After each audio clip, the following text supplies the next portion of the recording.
जो अंधेरी रात का तेवर बदल दे। प्रवीण बहन जी यू भी नया है। जो अंधेरी रात का तेवर बदल दे वो अदा है रोशनी में जानते हैं हम।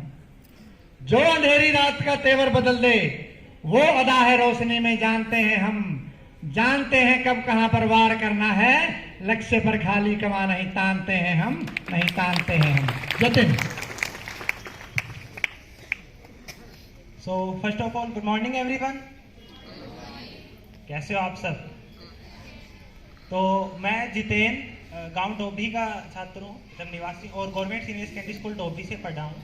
बेसिकली जब 2018 में हमारी हरियाणा गवर्नमेंट ने और विकल्पा फाउंडेशन जो नवीन सर है हमारे, उन्होंने एक प्रोग्राम चलाया था सुपर 100। इसमें क्या होता था कि 50 बच्चे आईआईटी के लिए यानी कि नॉन मेडिकल से और 50 बच्चे मेडिकल से सिलेक्ट किए थे पूरे हरियाणा से, जिनको 2 साल रेवाड़ी में रह के तैयारी करवाई थी ऑफलाइन कोचिंग। तो मैं फर्स्ट बैच का स्टूडेंट हूँ और मैंने 2 साल वहाँ से अपनी तैयारी करके फिलहाल मैं एनआईटी श्रीनगर में मैकेनिकल इंजीनियरिंग का फाइनल ईयर का स्टूडेंट हूँ। सो आज आपको कुछ मैं अपने अनुभव लाइक जैसे हमने अब तैयारी करी कुछ वो बताना चाहूँगा और कुछ मोटिवेशन की 1-2 बातें आपको बताना चाहूँगा। बेसिकली जैसे आप अभी सभी नीचे बैठे हो ना, मैं हर जगह जाके ये बात बता ही देता हूँ, अक्सर मेरे याद आ जाती है। हम जब गए थे 1 अगस्त से हमारा बैच शुरू हुआ था, तो स्टार्टिंग के लिए 3 महीने 4 महीने के अप्रोक्स हम हमेशा नीचे बैठे थे, हमारे बेंचेस थे नहीं और 2 घंटे की एक क्लास हुआ करती थी। तो आप तो जैसे अभी 2-3 घंटे बैठोगे कमर अकड़ जाती है ना, उस टाइम पे हम 12 घंटे के लिए लगभग नीचे बैठे रहते थे। बीच में सिर्फ एक लंच ब्रेक आता था, बाकी सुबह 8 बजे से लेके शाम 8 तक, कभी कभी 10 बजे तक भी क्लासेज हो जाती थी। तो उस टाइम पे ऐसा रहता था कि कमर दर्द करने लगी, फिर थोड़ा सा टाइम हुआ तो सीधे लेट गए, मतलब 2 घंटे में 5 मिनट का ब्रेक मिला। तो कुछ ऐसे ऐसे करके हमने स्टार्टिंग में पढ़ना स्टार्ट किया। अब उस टाइम सबसे बड़ी प्रॉब्लम होती है अपने लिए कि सरकारी स्कूल के बच्चे थे, हम हिंदी मीडियम के थे सारे, वहाँ पे जाते ही इंग्लिश मीडियम में पढ़ाई, उसके बाद जैसे कि वो आईआईटी की पढ़ाई वो थोड़ी हार्ड होती है हमारे लिए करनी। तो स्टार्टिंग के 2-3 महीने एक तो पढ़ाई का प्रेशर, ऊपर से नीचे बैठने का प्रेशर, ऊपर से हम फर्स्ट बैच, ना कोई हमारे आगे था, सिर्फ एक नवीन सर थे।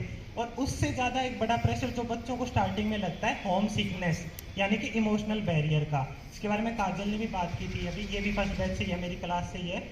तो ज़्यादातर क्या होता है कि हम जब जाते हैं ना, हमें पेरेंट्स की याद आती है कि वो हमारे पेरेंट्स पता नहीं मतलब कहाँ हो गए, तो 15-16 साल के बच्चे हैं, चले जाते हैं वहाँ पे पढ़ाई करते हैं, घर से दूर रहते हैं, तो पेरेंट्स की याद आती है। तो स्टार्टिंग में ये सब चीज़ें कवर अप करनी थोड़ी हार्ड लगती है, but to be precise, to be honest, जब वहाँ पे सारे बच्चे आपके फ्रेंड सर्कल बन जाते हैं ना, जब वहाँ पे मन लग जाता है, फिर घर इतना याद नहीं आता। आप जब तैयारी में लीन हो जाते हैं, आपको समझ आने लग जाता है। तो इसी तरह से हमारी कुछ जर्नी रही है। 2 साल में बहुत अप्स एंड डाउन्स आते हैं। 2 साल में हमें 2 महीने तो लगता है कि आईआईटी आराम से निकाल लेंगे, फिर 1 महीने लगता है ना भैया ना, ये तो नहीं होने का, बहुत हार्ड है, फिर लगता है निकाल लेंगे। तो ये अप्स एंड डाउन्स आते हैं। आप 10वीं क्लास में होते हैं तभी भी आते हैं, कभी सोचते हैं कि मेरे अच्छे मार्क्स आ जाएंगे, कभी सोचते नहीं आएंगे।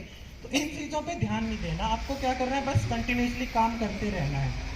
तो इसी तरह से हमने 2 साल तैयारी की और फाइनली आप रिजल्ट आप सभी को पता ही है। 27 बच्चे फर्स्ट बैच में से आईआईटी एडवांस क्वालिफाई थे, जिनमें से एक मैं हूँ, काजल है, हम सभी।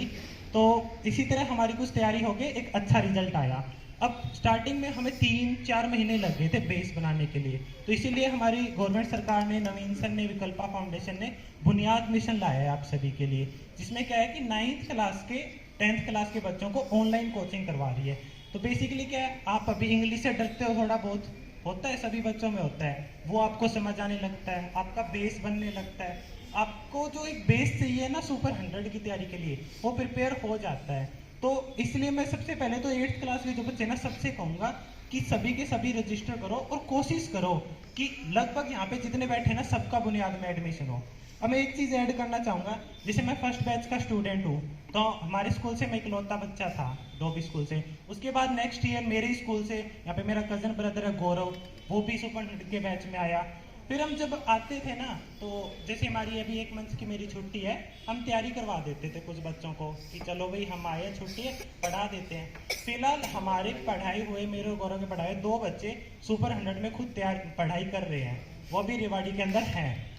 तो ये ये बात मैंने आपको इसलिए बताई कि हमारा कुछ नहीं, हमें 1 महीने का छोटा सा प्रयास था, क्या पता उस पढ़ाने से उन बच्चों के लिए कुछ बेनिफिट हुआ हो, कुछ गया हो। तो इसी तरह जो बच्चे आप रजिस्टर कर रहे हो ना, आप करो, बट आपका अगला मोटिव बनता है आपके जो फ्रेंड सर्कल है, आपके जो जूनियर है, उनको भी बताओ। जैसे किसी को सुपर 100 का नहीं पता तो उन्हें बताओ, ये आपका काम है। अब अगर हम नहीं करते तो क्या पता आज वो सुपर 100 में नहीं होते, क्या पता वो नीट IIT नहीं कर पाते, बट अब एक चांस है कि वो कर पाएंगे। सो ये मेरी आपसे रिक्वेस्ट है, प्लीज ऐसा करना। और मैं बहुत ज्यादा बोल चुका हूँ, उसके लिए कोई ना। तो इसी के साथ मैं एक यही चीज बोलना चाहता हूँ कि जब आप अभी इधर बुनियाद में आओगे, आपकी क्या प्रॉब्लम्स रहेंगी कि ऑनलाइन हो रहा है, टीचर्स हमारे सामने नहीं है, ये समझ नहीं आ रहा, वो समझ नहीं आ रहा, ऐसे नहीं हो रहा। सबसे पहली बात, सबसे पहला डाउट अपने फ्रेंड्स से पूछना, टीचर से के पास पहले कभी मत जाना।